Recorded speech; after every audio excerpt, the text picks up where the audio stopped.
तो दोस्तों ये समय है सामयिकी का और वर्कर्स सोशलिस्ट टीवी के लिए मैं आपके साथ हूं राजेश त्यागी। आज हम चर्चा कर रहे हैं तेलंगाना में एक बच्ची द्वारा आत्महत्या, ऐश्वर्या रेड्डी के आत्महत्या और सार्वजनिक शिक्षा के प्रश्न पर। इस बच्ची ने 19 साल की इस बच्ची ने आत्महत्या कर ली है। 2 नवंबर को ऐश्वर्या रेड्डी ने आत्महत्या की। 19 वर्ष की ऐश्वर्या रेड्डी जो दिल्ली के LSR कॉलेज में, लेडी श्री राम कॉलेज में, जो दिल्ली का बड़ा प्रेस्टिजियस कॉलेज है, उसमें पढ़ती थी। बहुत ही ब्रिलियंट बच्ची थी, बहुत होशियार पढ़ने लिखने वाली बच्ची थी। BSc second year BSc second year कर रही थी। मैथमेटिक्स ऑनर्स था इसके पास और 98.6% मार्क्स नंबर इसने जो है अंक इसने BSc फर्स्ट ईयर में लिए थे। अभी इसका एडमिशन जो है वो BSc सेकेंड ईयर में हुआ था। ये तेलंगाना में एक गरीब मोटर मैकेनिक की बेटी थी और आप जानते हैं कि कोविड संकट के चलते, कोरोना संकट के चलते सब कुछ ऑनलाइन हो गया था, क्लासेस ऑनलाइन लग रही थी और उसके ऊपर एक दोहरा दबाव आ रहा था। एक तरफ तो लेडी श्री राम कॉलेज ने उसे नोटिस दे दिया था, सभी बच्चों को नोटिस दे दिया था हॉस्टल छोड़ने के लिए, हॉस्टल खाली करने के लिए, और 31 अक्टूबर को उन्हें हॉस्टल खाली करना था।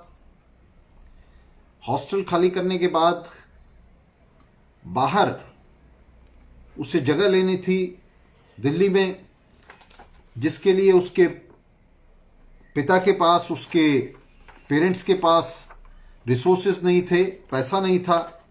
और दूसरी तरफ दबाव आ रहा था कि वो लैपटॉप खरीदे, ऑनलाइन क्लासेस के लिए लैपटॉप ले, और उसके पिता के पास सेकंड हैंड लैपटॉप के लिए भी पैसे नहीं थे।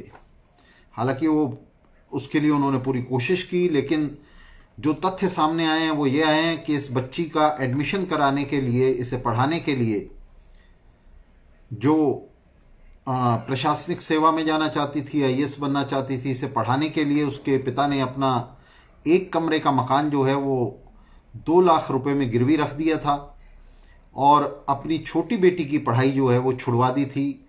7वीं कक्षा में वो पढ़ रही थी, तो उसकी पढ़ाई भी उन्होंने छुड़वा दी थी इस बच्ची को पढ़ाने के लिए।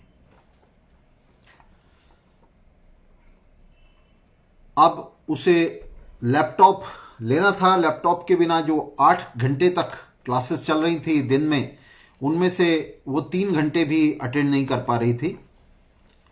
ना तो इंटरनेट कनेक्शन था और ना लैपटॉप था, तो वो 3 घंटे की क्लासेस भी मुश्किल से अपने साथियों से तालमेल करके और बहुत सारे उपाय करके, यत्न करके 3 घंटे की क्लासेस दिन में मुश्किल से ले पा रही थी।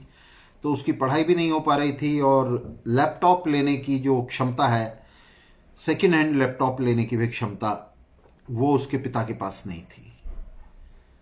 इन बहुत ही दुखद परिस्थितियों में उसने 2 नवंबर को अपने पिता से कहा कि वो उनके हाथ से खाना खाना चाहती है और उसके लिए जिद की और उनके हाथ से खाना खाने के बाद उसने जहर खा लिया, आत्महत्या कर ली। इस आत्महत्या ने जो तेलंगाना में 2 नवंबर को उसने अपने घर पर की, इसने पूरी सभ्य दुनिया का, उन तमाम लोगों का जो मानवता में विश्वास रखते हैं, उन्हें जड़ से हिला दिया। बहुत ही हृदय विदारक घटना है और ये अकेली घटना नहीं है। आपको बता दें, इससे पहले भी कई बच्चों ने इसी तरह से सुसाइड कर लिए हैं जिनके पास ऑनलाइन क्लासेस के लिए फ़ोन नहीं थे, लैपटॉप नहीं थे, साधन नहीं थे। आज हम इस विषय पर बात कर रहे हैं और ये बहुत महत्वपूर्ण विषय है और इसके तथ्य भी और इसकी जो पृष्ठभूमि है जिस पर हम बात करेंगे, राजनीतिक सामाजिक पृष्ठभूमि, तो ये बहुत महत्वपूर्ण है। सबसे पहले हम तथ्यों पर बात कर लें। अपना जो सुसाइड नोट इस बच्ची ने आत्महत्या से पहले छोड़ा है। उसमें लिखा है, मेरी वजह से मेरा परिवार कई तरह की वित्तीय समस्याओं का सामना कर रहा है। मेरी शिक्षा एक बोझ है। यदि मैं पढ़ नहीं सकती तो मेरा जीवन व्यर्थ है, मैं जीवित नहीं रह सकती।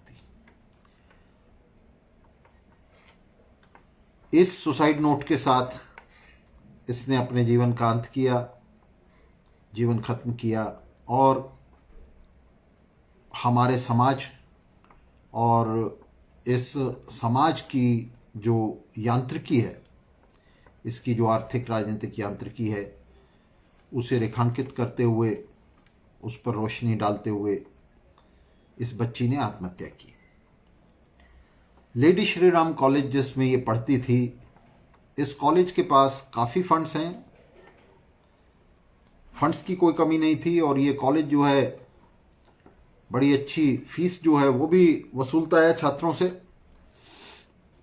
हालांकि ये बच्ची बहुत अच्छी पढ़ाई में होने की वजह से इसे छात्रवृत्ति मिल रही थी, लेकिन अप्रैल के बाद इसे छात्रवृत्ति नहीं मिली थी और इस बारे में कॉलेज अथॉरिटीज़ ने भी कुछ नहीं किया था। एक बहुत जो महत्वपूर्ण आंकड़ा आ रहा है वो यह आ रहा है कि एक सर्वे हुआ था दिल्ली में, जिसमें 1400 बच्चों का सर्वे हुआ था, जिसमें ये बच्ची भी थी।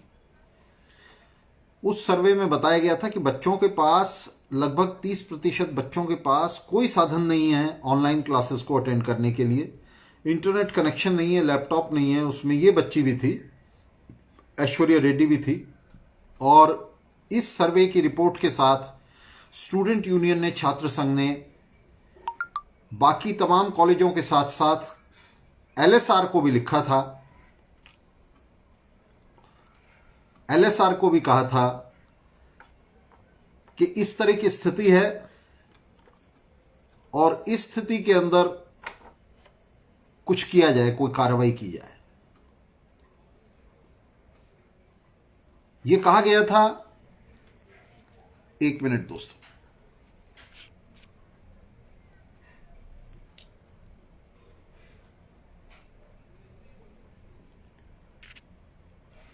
तो उसके अंदर बताया गया था कि इस तरह की स्थिति में 30% बच्चे हैं और इनकी तरफ जो प्रशासन है, कॉलेज अधिकारी हैं, वो ध्यान दें और सरकार से भी इनकी तरफ ध्यान देने के लिए कहें। कॉलेज अधिकारियों ने कोई कार्रवाई नहीं की। कॉलेज के प्रिंसिपल सुमन शर्मा, उनके पास सारी जानकारी थी सितंबर से। ये सितंबर की मैं आपको बात बता रहा हूँ, जब ये स्टूडेंट यूनियन ने मेल भेजी थी तो उनके पास पूरी जानकारी थी कि किन किन बच्चों के पास समस्याएं हैं और कौन बच्चे उनको मदद की ज़रूरत है। लेकिन कॉलेज अधिकारियों ने ये करने के बजाय, कोई मदद करने के बजाय, उल्टा इस बच्ची को नोटिस भेज दिया कि वो हॉस्टल खाली करे 31 अक्टूबर को, कि वो हॉस्टल खाली कर दे। उससे उसके ऊपर दोहरा दबाव आ गया। जहाँ एक तरफ उसके पिता अभी लैपटॉप नहीं खरीद पा रहे थे, तो हॉस्टल खाली करके और उसका सामान जो है वो किसी किराए के घर में डालने के लिए, किराए के कमरे में डालने के लिए, वो भी एक दबाव आ गया। तो ये बहुत ही ज़बरदस्त जो असंवेदनशीलता है कॉलेज अथॉरिटीज़ की तरफ से। इसके प्रिंसिपल हैं सुमन शर्मा, जिन्होंने कुछ नहीं किया। अब बाद में पूरा प्रशासन नौटंकी कर रहा है, नाटक कर रहा है। वो कह रहा है कि इस छात्रा ने हमारे पास जो है वित्तीय सहायता के लिए अर्जी नहीं दी थी। तो आप देखिए कि एक बच्ची आत्महत्या कर रही है वित्तीय परेशानियों में और इन अधिकारियों के साथ बात नहीं कर रही है, उन्हें अर्जी नहीं दे रही है। आप ये देखिए कितना बड़ा डिस्कनेक्ट है और किस तरह का संबंध ये कॉलेज प्रशासन में, अध्यापकों में और छात्रों में है कि वो अपनी परेशानी को, उसको निगलते हुए, आत्महत्या करते हुए, अपना जीवन उसके लिए खत्म करते हुए अपने अध्यापकों से, अपने प्रशासन से बात नहीं कर सकते। तो ये स्थिति बनी हुई है। ये स्थिति तमाम कॉलेजों में, यूनिवर्सिटीज़ में इतनी ज़बरदस्त ब्यूरोक्रेसी है। अगर आप वाइस चांसलर के, डीन के, चेयरमैन के, फैकल्टीज़ के, आप उनके आवास देखें, उनकी सहूलियतें देखें तो वो आसमान छू रही हैं। वाइस चांसलर ने बड़े बड़े बंगलों बनाए हुए हैं अपने लिए, नौकर चाकर रखे हुए हैं और खूब ऐशपरस्ती में ये जो कॉलेज और यूनिवर्सिटीज़ के प्रशासन हैं, जिन्हें सरकारें अपॉइंट करती हैं अपने चेले चमचों को, तो वो जो हैं इन संस्थानों के सिर पर बैठे हुए हैं, मौज मस्ती कर रहे हैं। और जो आम साधारण छात्र हैं और विशेष रूप से जो गरीब बच्चे हैं, जिनकी आर्थिक, राजनीतिक, सामाजिक पृष्ठभूमि नहीं है, जिनके पास कोई अप्रोच नहीं है, जिनके पास कोई आवाज नहीं है, जिनके पास कोई साधन संसाधन नहीं है, वो बच्चे तो मुंह भी नहीं खोल सकते इस प्रशासन और इन अध्यापकों के सामने।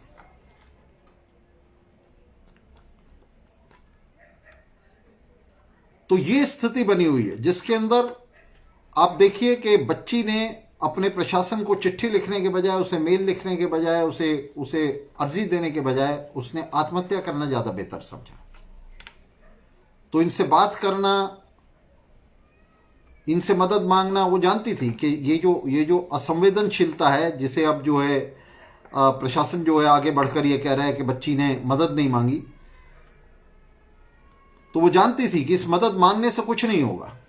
और ये बहुत बड़ा झूठ है कि उसने मदद नहीं मांगी। अरे उसने मदद नहीं मांगी, लेकिन आपके पास छात्र संघ ने पूरा डाटा पहुंचा दिया था। आपको छात्र संघ ने बता दिया था कि बच्चों को जरूरत है और बच्चों के ऊपर बहुत बड़ा मनोवैज्ञानिक दबाव आ रहा है, लेकिन प्रशासन ने कुछ नहीं किया। तो ये जो पूरा पूंजीवाद का प्रबंध है, जिसमें न सिर्फ पूंजीपति वर्ग, बड़े बड़े पूंजीपति, उन्होंने सब कुछ लूटकर, लोगों का खून निचोड़कर अपनी तिजोरियों में बंद कर लिया है, बल्कि उसने अपनी व्यवस्था का प्रबंध करने के लिए, अपनी व्यवस्था को चलाने के लिए इन टेरियर्स को आगे कर, बल्कि नीचे तक ये जो पूरी ब्यूरोक्रेसी है जो कॉलेजों, यूनिवर्सिटीज में बैठी हुई है, ये पूरी तरह से सार्वजनिक शिक्षा की विरोधी है। ये नहीं चाहते कि गरीब लोगों के जो बच्चे हैं वो पढ़ सकें। ये पूरी तरह से जो है ये पूरी ब्यूरोक्रेसी जो है ये शिक्षा के सार्वजनिक होने के खिलाफ है। गरीब बच्चों के साथ इनका कोई कनेक्ट नहीं है, अपने स्टूडेंट्स के साथ इनका कोई कनेक्ट नहीं है।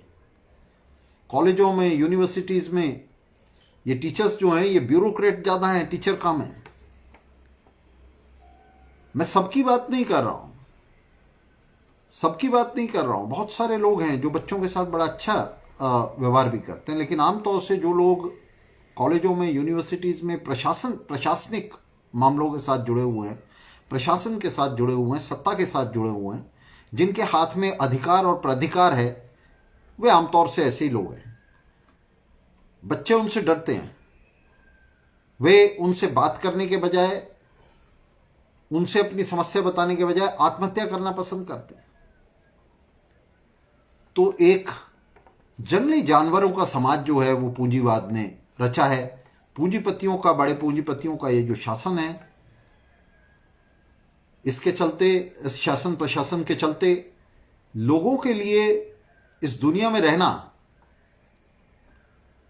इससे बेहतर वे समझ रहे हैं आत्महत्या करना। इस दुनिया में ऐसी परिस्थितियां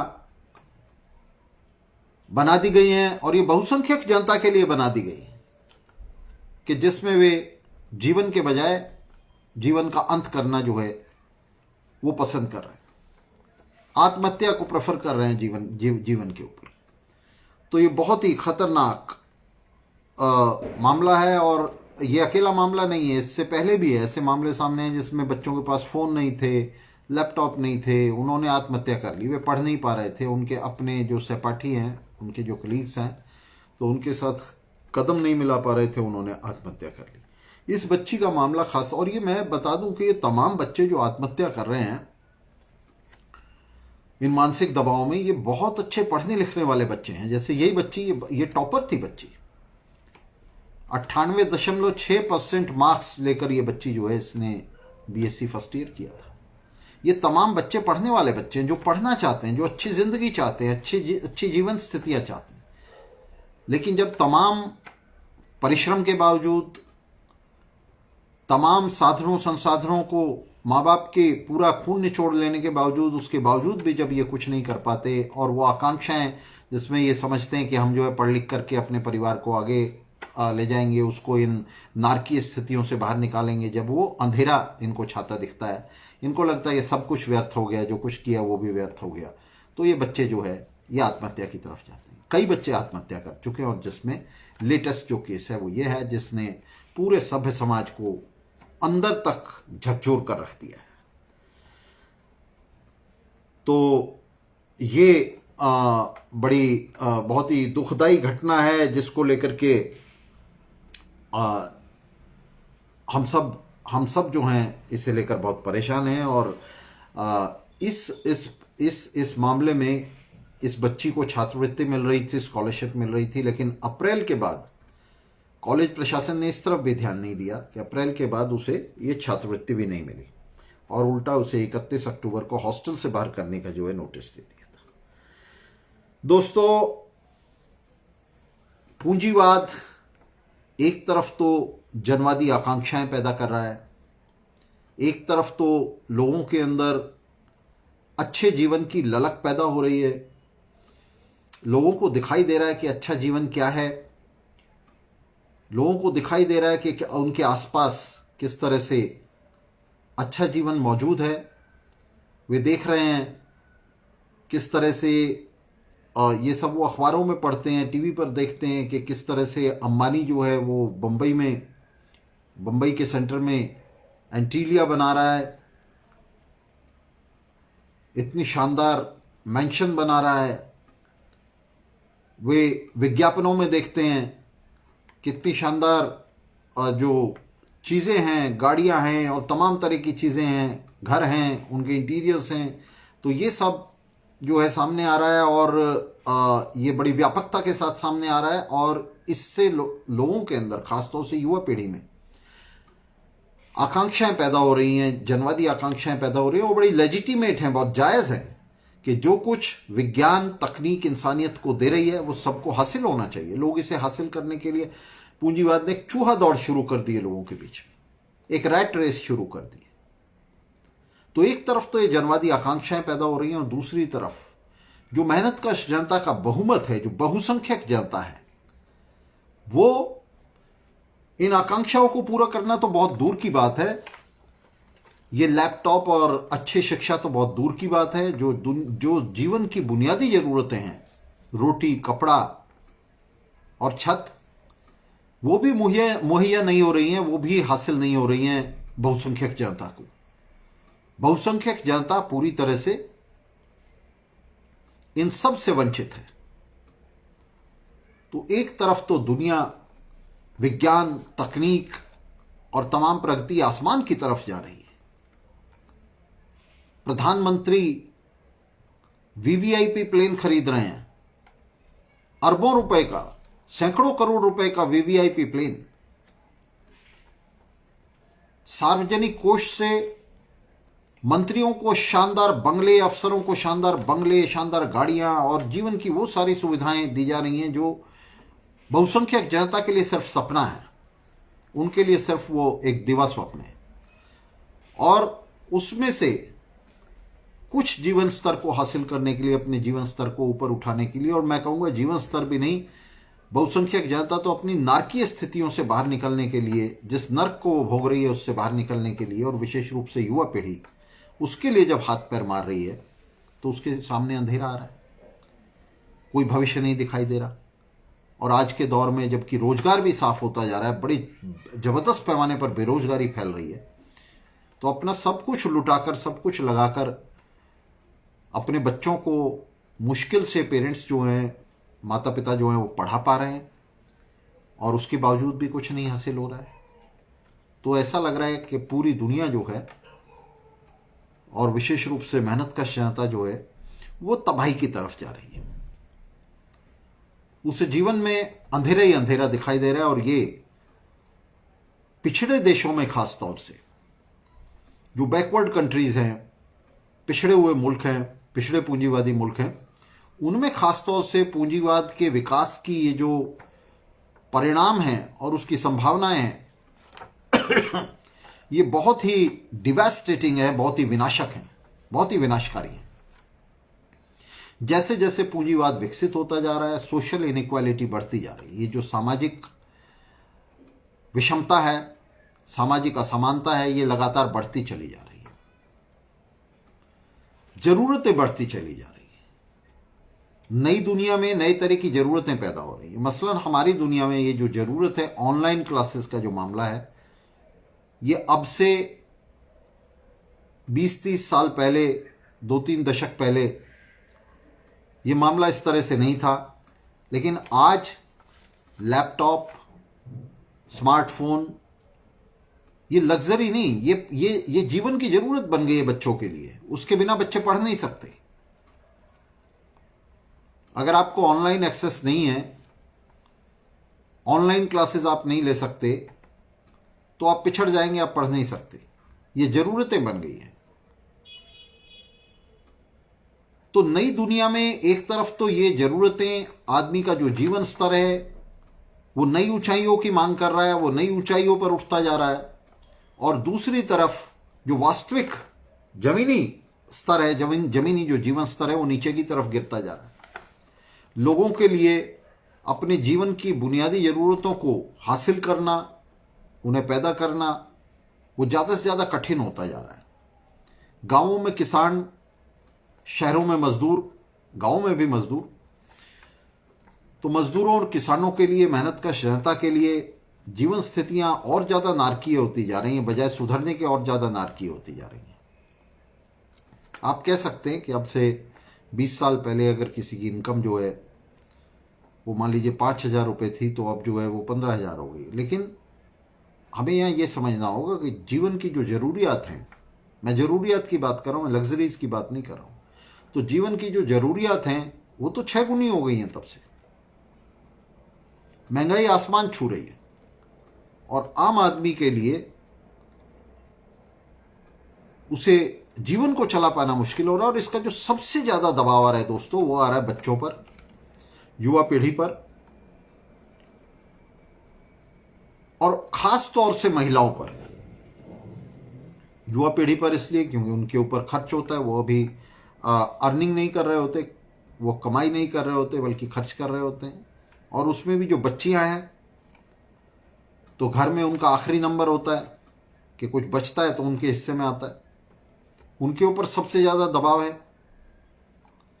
तो ये स्थितियां, ये जो नर्क पूंजीवाद ने बनाया है, सामाजिक विषमताओं को पैदा करके, जिसमें आज दुनिया के पास सब कुछ है, लेकिन वो सब कुछ एक मुट्ठी भर पूंजीपतियों ने अपनी तिजोरियों में बंद कर दिया है। और जब तक लोग इन तिजोरियों को नहीं तोड़ डालेंगे, जब तक इसके खिलाफ युवा बगावत के लिए, विद्रोह के लिए इकट्ठा नहीं होंगे, जब तक इस समाज की बुनियाद पर, इस वर्ग व्यवस्था पर हमला नहीं होगा, तब तक ये स्थितियां बदलने वाली नहीं है। मैंने बताया कि किस तरह से जो पूंजीवाद का पूरा प्रबंध है वो सिर्फ इस लूट पर ही नहीं टिका है, जिसके जरिए सब कुछ लूट कर जो है वो पूंजीपतियों की तिजोरियों में भरा जा रहा है, बल्कि उसने, पूंजीवाद ने, ये जो ब्यूरोक्रेटिक मशीन खड़ी की है, जो लाल फीताशाही खड़ी की है, तो ये एक ऐसी मशीन है जो दमन की मशीन है। उस गरीब जनता को, बहुसंख्यक जनता को जिसे लूटा जा रहा है, जिसे वंचना में रखा जा रहा है, जिसे वंचित किया जा रहा है सब कुछ से, उसे कैसे दबाकर रखना है, ये काम इस मशीन को करना। और ये ऊपर से नहीं, जो प्रशासनिक अधिकारी उनसे नहीं, नीचे तक, स्कूल, कॉलेज और स्कूलों तक ये मशीन जो है ये खड़ी हुई है। एक प्रशासनिक ढांचा खड़ा हुआ है जिसमें बच्चों को पढ़ाने के लिए कोशिश की जा रही है कि जो माता पिता हैं, अभिभावक हैं, उनके खून की आखिरी बूंद तक निचोड़ ली जाए। सारी शिक्षा का पूरी तरह से व्यवसायीकरण कर दिया गया। पूरी शिक्षा को पूंजीपतियों के हाथ में दे दिया गया कि वो इसे व्यवसाय बना दें, बिजनेस बना दें। और लोगों की ये जो शिक्षा प्राप्त करने की इच्छा है, बल्कि उनकी जरूरत है, ये इच्छा ही नहीं है, एक ज़रूरत भी है कि अगर उन्हें रोटी कमानी है, रोजगार करना है, तो उन्हें शिक्षा चाहिए। तो इसे जो है मुनाफाखोरी का हथियार बना लिया है बड़े पूंजीपतियों ने। उन्हीं की सरकारें हैं, सरकारें भी उन्हीं के हाथ में हैं, उनकी कठपुतली सरकारें हैं। तो इन सरकारों का इस्तेमाल करके नए से नए कानून लाए जा रहे हैं, जो फीस है उसको आसमान में पहुंचाया जा रहा है। अभी मुझे बताया जा रहा है बहुत सारे जो MBBS कॉलेज हैं उनके अंदर जहां 50,000 तक फीस हुआ करती थी, उसे अब 10 लाख से ऊपर ले जाया जा रहा है। तो आने वाले समय में और भी तेजी से इसका निजीकरण किया जा रहा है, व्यवसायीकरण किया जा रहा है। सारी जो शिक्षा है तो उससे सरकारें जो हैं अपना हाथ खींच रही हैं। जो सार्वजनिक व्यय है वो उस पर नहीं होगा। वो किस पर होगा? सार्वजनिक व्यय किस पर हो रहा है? वो हो रहा है राफेल खरीदने पर, प्रधानमंत्री के लिए, राष्ट्रपति के लिए VVIP प्लेन खरीदने पर, मंत्रियों के लिए शानदार आलीशान गाड़ियां खरीदने पर। तो सार्वजनिक धन जो हम टैक्सों में चुकाते हैं, सिर्फ आयकर में नहीं, हर चीज में, अगर एक कागज भी हम खरीदने जाते हैं तो उसके अंदर भी टैक्स होता है। और अब तो बड़ा हिस्सा हो रहा है, ये GST आने के बाद और भी बड़ा हिस्सा हो रहा है टैक्स का। तो हम इतना जो सब टैक्स भरते हैं, इतनी सब जो हम बहुत तरह की फ़ी देते हैं, बहुत तरह की लाइसेंस फ़ी देते हैं, बहुत तरह का रोड टैक्स और ये वो इनकम टैक्स सब हम देते हैं, कितनी तरह के परोक्ष कर देते हैं, इनडायरेक्ट टैक्स देते हैं। उन सब की जो जो इनकम है वो जो सारी की सारी दौलत है उसे मंत्रियों और अफसरों की अय्याशी पर खर्च किया जा रहा है, फौजों के रखरखाव पर खर्च किया जा रहा है, उस पर बहाया जा रहा है। और जो सार्वजनिक स्वास्थ्य है, सार्वजनिक शिक्षा है, वो इतनी बुरी तरह पिट रही है कि सर्टिफिकेट और डिग्री लेने के लिए बच्चे अपनी मेहनत से जिसे वे हासिल करते हैं उसके लिए उन्हें आत्महत्या करनी पड़ रही। उस पर सरकार कौड़ी पैसा भी नहीं खर्च करना चाहती है। छात्रों को छात्रवृत्ति नहीं देना चाहती। अप्रैल के बाद मैंने बताया कि छात्रवृत्ति नहीं दी गई। छात्रवृत्ति दी गई होती तो ये बच्ची जो है इसे आत्महत्या नहीं करनी पड़ती। अप्रैल के बाद वो भी नहीं दी गई, वो भी बंद थी। सरकारें जब शिक्षा और स्वास्थ्य पर खर्च की बात आती है, सार्वजनिक मदों पर खर्च की बात आती है, तो सरकारें कहती हैं कि पैसे ही नहीं है कोष में, संकट चल रहा है, कोरोना आ गया है। और जब राफेल खरीदने होते हैं, जब हथियार खरीदने होते हैं, जब पूंजीपतियों की जेबें भरनी होती हैं, जब उन्हें बैंक लोन देने होते हैं, तब पैसा ही पैसा है। तब अंबार है सरकारों के पास पैसे का। तो ये पूंजीवाद का आर्थिक सामाजिक प्रबंध है जिसके चलते ये अमानवीय समाज, अमानवीय दशाएं पैदा हो गई हैं हमारे चारों तरफ, जिसमें किसी आदमी का निर्माण नहीं हो सकता, मनुष्यता का निर्माण नहीं हो सकता। इसमें किसी तरह की मनुष्यता नहीं हो सकती। इसमें या तो अपराधी पनप सकते हैं या फिर आत्महत्याएं हो सकती हैं। इस बच्ची के आत्महत्या कर लेने के बाद बहुत सारे लोगों ने दान चंदा शुरू किया, स्टूडेंट्स ने भी दान चंदा शुरू किया कि बाकी छात्रों को जो है उनकी मदद की जा सके, उन्हें फ़ोन और लैपटॉप दिए जा सकें। ये जो भावना है मदद करने की अपने आप में अच्छी है, लेकिन हम आपको छात्रों को, युवाओं को संबोधित करते हुए कहना चाहते हैं कि साथियों, ये रास्ता नहीं है। दान चंदे से आप संकट का हल नहीं कर सकते। अगर दान चंदों से संकट का हल हुआ होता तो बहुत पहले हो गया होता। ये दान चंदे तो ताज़ा ताज़ा घाव पर बस लेप लगाने के लिए तो ठीक हैं, उस पर बलहम लगाने के लिए ठीक हैं कि अभी एक ताज़ा ताज़ा घटना हुई है तो कहीं युवा पीढ़ी, युवा लोग सड़क पर ना उतर आए, वे विद्रोह न कर दें और वे इस समाज को टुकड़े टुकड़े करके ना फेंक दें, पुराने समाज को, इस गंदगी को, इस गले सड़े समाज को उठाकर बाहर ना फेंक दें। नए समाज को बनाने के लिए एक नया संघर्ष ना शुरू कर दें इसे रोकने के लिए। इस तरह की जो कार्रवाइयाँ NGO और उस तरह के लोग जो हैं, जो समाज को, पुराने समाज को, इस गले सड़े समाज को बचाए रखना चाहते हैं, इसे जारी रखना चाहते हैं, वो इस तरह की कार्रवाइयाँ जो हैं लगातार करते रहते हैं। जब भी कोई घटना होती है तो वो दान चंदे शुरू कर देते हैं। तो दोस्तों, ये जो दान चंदे हैं ये किसी समस्या का हल नहीं है। इन दान चंदों से, इस फिलैंथ्रोपी से, इस कोशिश से समाज बदलने वाला नहीं है। आज आप दान चंदा करेंगे और कल फिर ये स्थितियां बनेंगी। तो ये दान चंदे, ये फिलैंथ्रोपी सब बेकार है। ये जो पूंजीवाद है ये गल सड़ रहा है पूरी एक सदी से, पिछली एक शताब्दी से ये पूंजीवाद लगातार गल सड़ रहा है।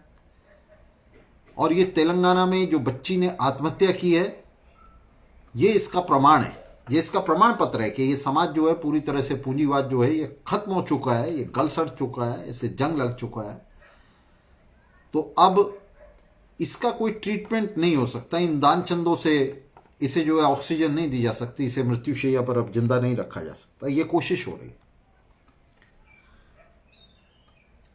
तो ये जो कोशिशें हैं ये अपनी जगह चल रही हैं, जिन्हें समाज के ऐसे तबके जो बदलाव नहीं ला सकते, मध्य वर्ग के लोग जो किसी तरह का बदलाव नहीं ला सकते, मध्य वर्ग की कोई भूमिका नहीं है इतिहास में, राजनीति में, वो लोग इस तरह के प्रयास जो है लगातार करते रहते हैं और इन प्रयासों का कोई नतीजा नहीं निकलता। वही जैसा मैंने कहा कि ये ताजे ताजे घाव पर बस मलहम लगाने का काम होता है। तो अभी ये रोहित आचार्य लिख रहे हैं, बहुत अच्छा इन्होंने याद दिलाया कि प्रियंका रेड्डी, ये जिस बच्ची ने आत्महत्या की है, इसने सोनू सूद को भी जो है, जो बड़ा फिलैंथ्रोपिस्ट अपने आप को कहता है, और बड़ा आपको याद होगा कि बूर्जू अखबारों ने अभी बड़ा शोर मचाया था कि सोनू सूद ने जो है बड़ी मदद की है बिहार में लोगों की। तो उसके पास भी इस बच्ची ने मेल डाली थी, लेकिन उसका कोई नतीजा नहीं आया और नतीजा आ भी नहीं सकता। मैं आपको ये भी कहना चाहता हूँ साथ साथ कि इतना सारा दुख पूंजीवाद ने पैदा किया है कि उसे दान चंदों के जरिए उसे समेटा नहीं जा सकता, उसे ठीक किया नहीं जा सकता। उस सब को, उस सारे दुख दर्द को, उस वंचना को, उन अभावों को दान चंदों के जरिए दूर नहीं किया जा सकता। इन्हें दूर करने का रास्ता सिर्फ एक ही है कि समाज को बदलो, सामाजिक, आर्थिक, राजनीतिक संगठन को बदलो। आमूल चूल क्रांति, समाजवादी क्रांति, सर्वहारा क्रांति, इसका एकमात्र रास्ता है, दूसरा कोई रास्ता नहीं है। आप कितने भी दान चंदे इकट्ठे करते रहें, इससे मेहनत कश जनता की जो जीवन स्थितियां, 1000 से ज्यादा एनजीओ सक्रिय हैं जो दिन रात इसी काम में लगे हुए हैं और वो कुछ नहीं होता। सब ये एनजीओज जो हैं ये सब घोटाला करके, घपला करके सब अपने लिए रख लेते हैं, खुद ही खा जाते हैं उसको।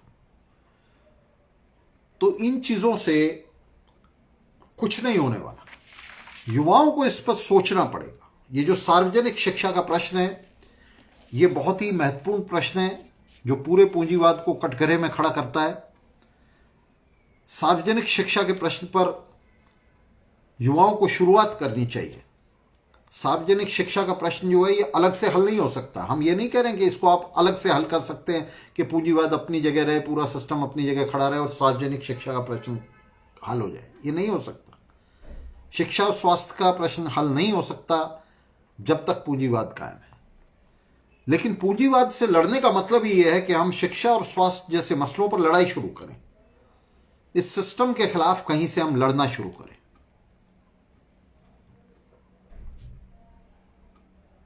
सार्वजनिक शिक्षा के प्रश्न को लेकर युवाओं को, छात्रों को सामने आना चाहिए। ये जो ऐश्वर्या रेड्डी की आत्महत्या है, इस बच्ची की आत्महत्या है, हमें संकल्प लेना चाहिए कि यह आखिरी आत्महत्या होगी। हमें जूझ पड़ना चाहिए पूंजीवाद के खिलाफ, सड़कों पर उतर आना चाहिए पूंजीवाद के खिलाफ। और पूंजीवाद की संरक्षक ये जो सरकारें हैं जो उसे कायम रखे हुए हैं, जो उसके अस्तित्व को बनाए रखे हुए हैं,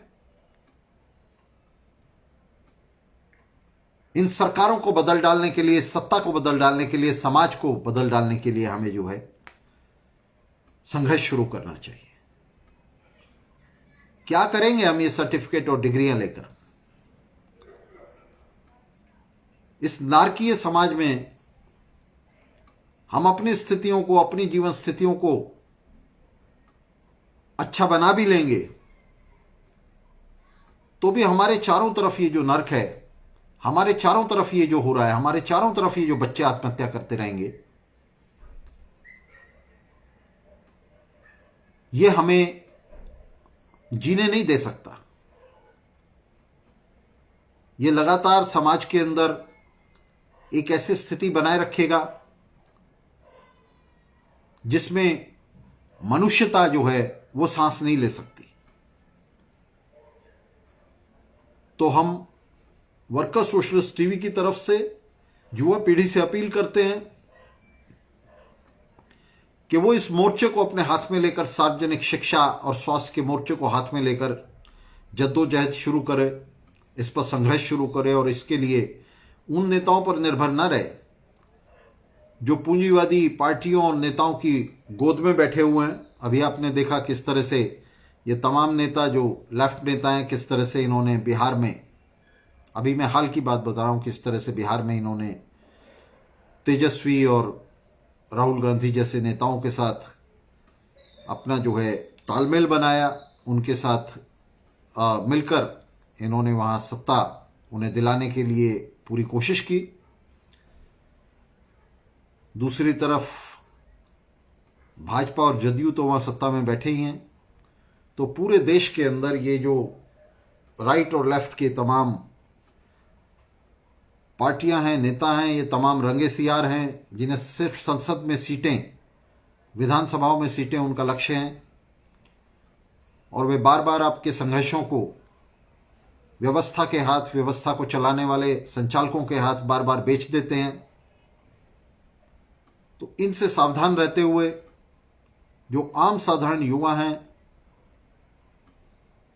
छात्र हैं, मजदूर हैं, मेहनतकश लोग हैं, उन्हें एका बनाते हुए इसके खिलाफ जोरदार संघर्ष शुरू करना चाहिए। इन स्थितियों को और बर्दाश्त नहीं करना चाहिए। हम आपसे कहना चाहते हैं कि ये नर्क का अंधेरा ज़्यादा से ज़्यादा गहरा होता जा रहा है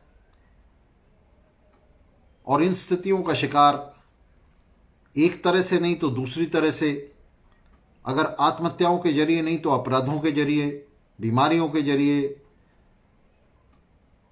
बहुत तरह से एक एक करके हम सब बनते चले जाएंगे। तो इस समाज को बदलने के लिए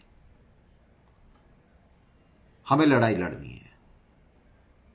अगर हम इनकलाब के लिए, इस क्रांति के लिए बलिदान देने के लिए तैयार नहीं होंगे तो हमें ना इनकलाब के लिए बलिदान देना पड़ेगा, उसकी कीमत देनी पड़ेगी हमें ना इनकलाब की, और वो हम दे रहे हैं। ये जो हमारी बच्चियां आत्महत्या कर रही हैं,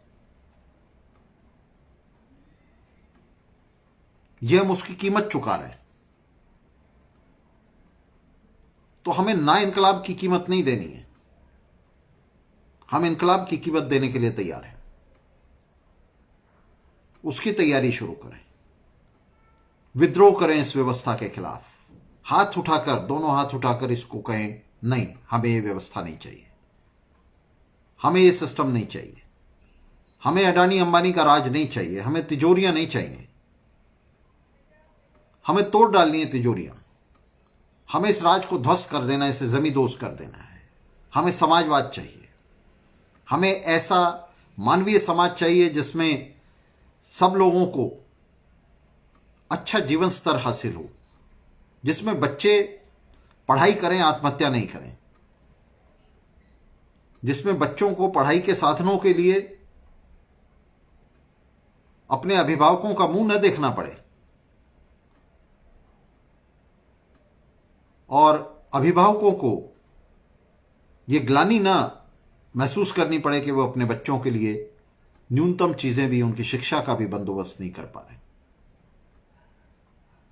तो इस समाज को बदल देने के लिए, इसे तोड़ फेंकने के लिए आगे आएं और तमाम साथियों से जो वर्कर सोशलिस्ट टीवी के, वर्कर सोशलिस्ट पार्टी के समर्थक हैं, उसके सहयोगी हैं, हमारे दर्शक हैं वर्कर सोशलिस्ट टीवी के, तो हम आपसे अपील करते हैं कि अपने अपने शहरों में जो भी संजीदा लोग हैं, अपने अपने क्षेत्रों में वर्कर सोशलिस्ट पार्टी के समर्थकों के ग्रुप बनाएं और उनके चारों तरफ आंदोलन शुरू करें। आंदोलन शुरू करें, इसमें कोई रॉकेट साइंस नहीं है। आंदोलन शुरू करें, जीवन स्थितियों को लेकर मेहनतकश जनता को इकट्ठा करें, उनकी जीवन स्थितियों को लेकर संघर्ष शुरू करें। ये मांग शुरू करें कि पूरी एजुकेशन मुफ्त होनी चाहिए। और उसके लिए एजुकेशन का मतलब है सिर्फ ये नहीं कि आपकी ट्यूशन फी नहीं लगेगी कॉलेज में, नहीं। एजुकेशन का मतलब है, शिक्षा का मतलब है कि शिक्षा के लिए जितने साधन चाहिए वो सारे साधन, चाहे उसमें वर्दी हैं, चाहे किताबें हैं, बस्ते हैं, लैपटॉप हैं, फ़ोन हैं, जितने भी साधन चाहिए शिक्षा के लिए, वो सारे साधन बच्चों को राज्य की तरफ से मिलने चाहिए, समाज की तरफ से मिलने चाहिए। और ये साधन सिर्फ एक ऐसा राज्य दे सकता है जिसकी लगाम पूंजीपतियों के हाथ में ना हो, जिसकी लगाम जो है वो अडानी अंबानी के हाथ में ना हो, बल्कि मजदूर वर्ग के हाथ में हो, सरवारा के हाथ में हो। और ये करने के लिए, इस लगाम को अडानी अंबानी के हाथ से सरवारा के हाथ में देने के लिए हमें इनकलाब चाहिए, हमें क्रांति चाहिए।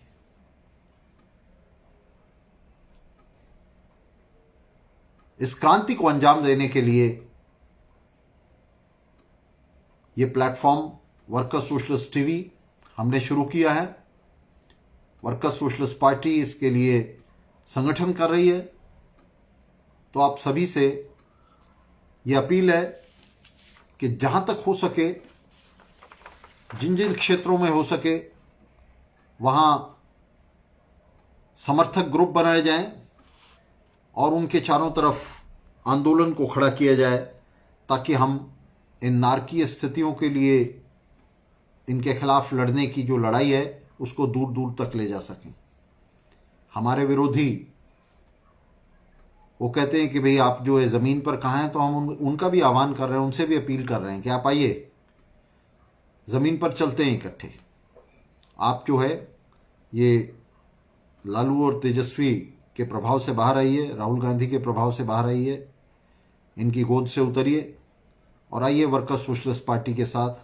आइए इस आह्वान में जो है हम सब अपने सुर मिलाएं, इकट्ठा होकर संयुक्त मोर्चा बनाकर जो है इन मुद्दों पर हम लड़ाई शुरू करें, लड़ाई को जारी रखें। और ये सिर्फ नारों के लिए नहीं कि बस दीवार पर स्लोगन लिख दिए कि मुफ्त शिक्षा और ये सब, और जब मौका आया तो जाकर के तेजस्वी की गोद में बैठ गए, इस तरह से नहीं, बल्कि इसके लिए एक सतत, एक निश्चित लड़ाई, एक ऐसी लड़ाई जिसमें हम लगातार पूंजीपति वर्ग को, उसकी सत्ता को, उसकी पार्टियों को, उसके नेताओं को चुनौती दे रहे हो, जिसमें हम लगातार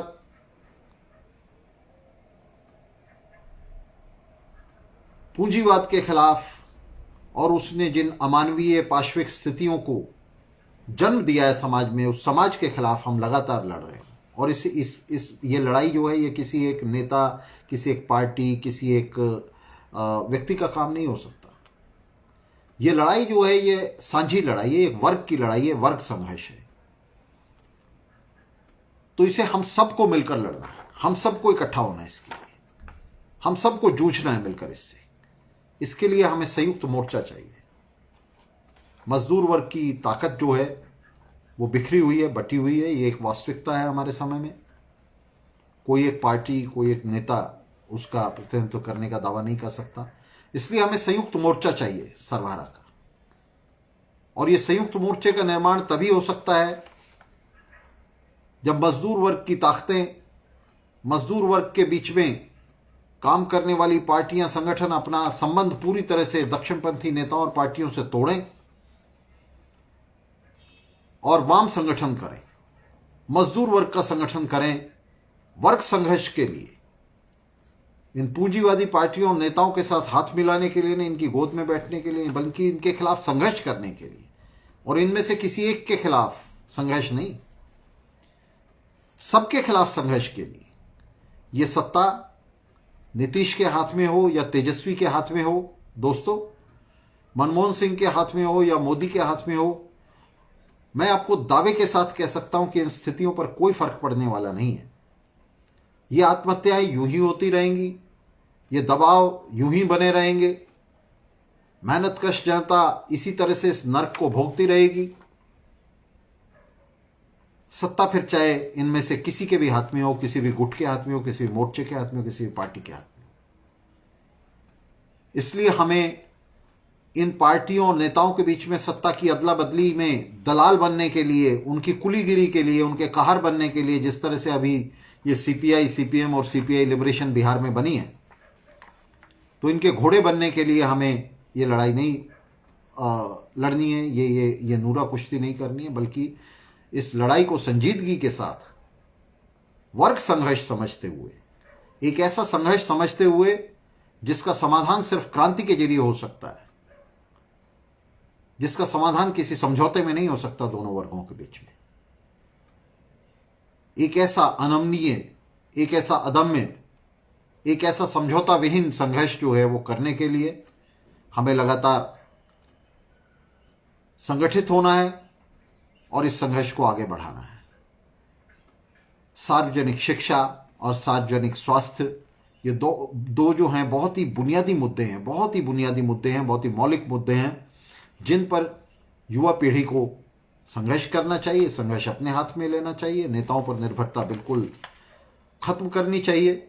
सब जगह संघर्ष समितियां बननी चाहिए इसके लिए, और उन संघर्ष समितियों की शुरुआत जो है वो वर्कर सोशलिस्ट सपोर्टर ग्रुप बनाकर, समर्थक ग्रुप बनाकर की जा सकती है, जिसमें मेरा कहने का मतलब है कि जहां भी 1, 2, 3 समर्थक हैं वर्कर सोशलिस्ट टीवी के, वर्कर सोशलिस्ट पार्टी के, वे इकट्ठा हो जाएं और अपने इर्द गिर्द 10, 20, 30 लोगों की संघर्ष समितियां बनाएं, और ये संघर्ष समितियां अपने अपने शहरों में ये संघर्ष शुरू कर दें,